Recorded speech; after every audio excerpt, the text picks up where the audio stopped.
بسم اللہ الرحمن الرحیم۔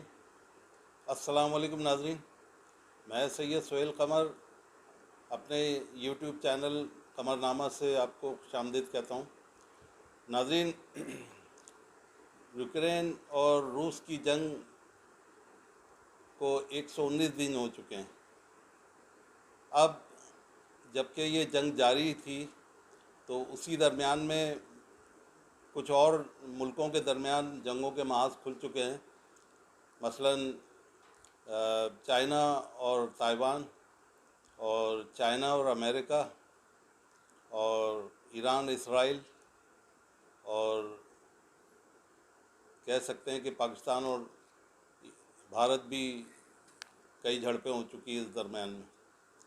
تو میں آگے اس کو بیان کرتا ہوں۔ ناظرین، روس اور یوکرین کی جنگ کو اب 119 دن ہو چکے ہیں۔ اس جنگ کے دوران دوسرے ملکوں کے درمیان نئی جنگ کا محاذ کھل گیا ہے۔ یہ بات پوری دنیا جانتی ہے کہ امریکہ نے اپنی چودراہٹ قائم کرنے کے لیے دنیا کے بڑے اور ایٹمی طاقت رکھنے والے ملکوں سے لڑائی مول لے لی ہے۔ امریکہ اپنے آپ کو سپر پاور رکھنے کے لیے اب چائنا سے بھی ٹکرانے کے لیے تیار بیٹھا ہے۔ ناظرین، آپ کی معلومات میں اضافہ کر دوں کہ چائنا اور تائیوان کا تنازع بہت پرانا ہے، اور تائیوان چائنا سے 80 کلومیٹر کی دوری پر ہے، جو کہ ساؤتھ چائنا سی پر ایک بہت بڑا جزیرہ ہے۔ چائنا کا یہ کہنا ہے کہ دوسری جنگ عظیم سے پہلے تائیوان چائنا کا حصہ تھا۔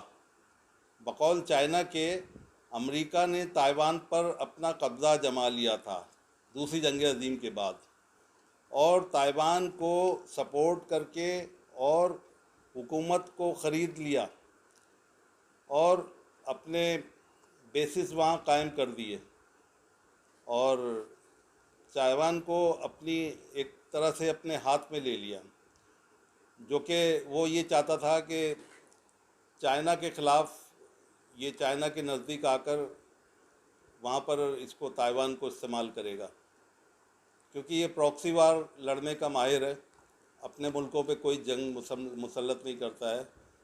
اور آگے جیسا کہ ابھی کی مثال ہے ہمارے سامنے ہے کہ امریکہ بہادر ملک کے اداروں کو خریدتا ہے اور لوگوں کو خرید کر، جس طرح کہ ہماری ملک میں ہوا، عمران خان کی حکومت کو گرایا گیا، اور سونے پہ سہاگا یہ ہوا کہ ایسے مجرموں کو حکومت میں لا کر بٹھا دیا کہ جنہوں نے ملک کی معیشت کو تباہ کر دیا اور تباہی کے دوراہے پر پہنچا دیا۔ کیونکہ کچھ لوگوں کی ریٹائرمنٹ ابھی نزدیک ہونے والی ہے، تو وہ بھی یہ چاہتے ہیں کہ ریٹائر ہوتے وقت پیسہ کما کے نکلا جائے، جیسا کہ ماضی میں لوگوں نے اپنے طاقتور اثاثے بنا کر ملک سے فرار ہو چکے ہیں۔ یہ بھی ایک شیطانی فطرت ہے کہ اپنے منصب سے لوگ ناجائز فائدہ اٹھا کر ریٹائر ہوں۔ ایسے لوگوں کا شمار تو بے دین فرقے میں ہو جائے گا، جو حرام کو حلال سمجھ کر کھائیں گے اور جن کا روز محشر پر ایمان نہیں ہے، جزا اور سزا کے دن کو فراموش کر بیٹھے ہیں، وہ تو ویسے ہی دین سے خارج ہو گئے ہیں۔ جنہوں نے اس ملک کے غریبوں کی بددعائیں سمیٹی ہیں، انہوں نے اپنی دنیا بھی خراب کی ہے اور آخرت میں بھی دین سے گئے۔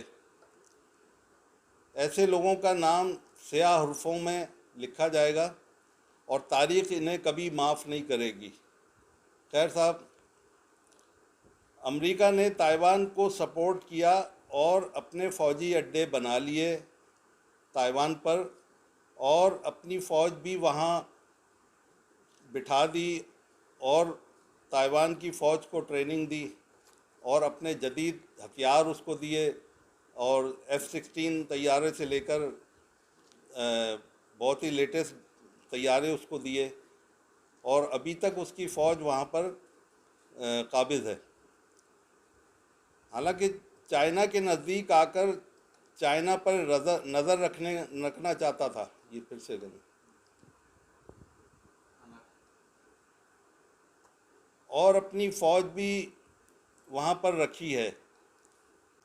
اور اس بات کو لے کر چائنا نے تائیوان اور امریکہ کو وارننگ دے دی ہے کہ تائیوان میرا علاقہ ہے، تمہیں یہ خالی کرنا ہوگا ورنہ میں تم پر حملہ کر دوں گا اور تمہیں یوکرین کی طرح کھنڈر بنا دوں گا.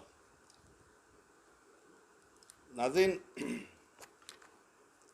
ویسے تو یہ اب جنگ یہ فلیش پوائنٹ نزدیک آ رہا ہے کہ امریکہ نے اپنے ابراہیم لنکن جو ان کا بحری بیڑا تھا بہت بڑا، وہ لا کر ساؤتھ چائنا سی میں کھڑا کر دیا ہے تاکہ چائنا کو کاؤنٹر کر سکے اگر وہ تائیوان پر حملہ کر سکتا ہے.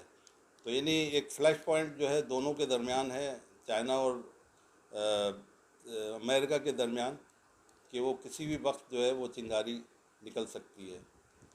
ناظرین، اگر میری ویڈیو آپ کو پسند آتی ہے تو اسے لائک کیجئے، سبسکرائب کیجئے اور بیل آئیکن کو دبائیے. تو میں آخر میں اجازت چاہتا ہوں.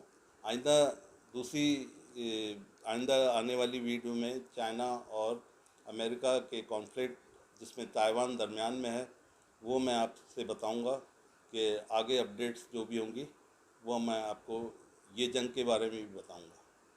آخر میں اجازت چاہتا ہوں. اللہ حافظ. پاکستان زندہ باد.